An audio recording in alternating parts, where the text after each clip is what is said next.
Migrant children crisis, Democrats agree $4.5 billion aid for migrants at border. Script taken from BBC News mainly for English learners.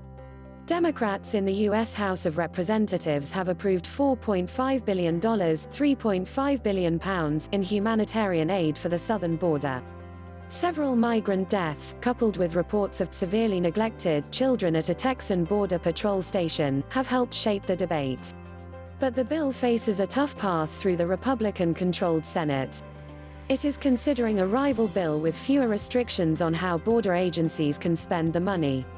The Democrats' version, in contrast, contains several strict rules setting out that the funds can be used for humanitarian aid only, and not for immigration raids, not detention beds, not a border wall, a statement from House Appropriations Committee Chair Nita Lowey said. The bill was toughened up after some Democrats expressed concern over providing extra funds for agencies involved in the current situation, including those enforcing President Donald Trump's zero-tolerance policy, which leads to migrant children being separated from their parents. With the extra safeguards, it passed 230 to 195, roughly along party lines, with a few Democrats still refusing to back it. The White House said President Trump would be advised to veto the House bill if it landed on his desk, in its current form. The administration accused the Democrats of seeking to take advantage of the current crisis. Why is there a political crisis about the border? Mr. Trump's zero-tolerance policy was announced in early 2018. By prosecuting adults who crossed the border illegally, it had the effect of separating children from their parents. Despite a court order requiring families to be reunited, more than a year later hundreds remained in government shelters, to which the public, including journalists and rights activists, had little access. But lawyers were recently given access to one facility in Clint, Texas, by a judge. They reported appalling conditions inside, in which children under 10 were caring for infants, and massive overcrowding.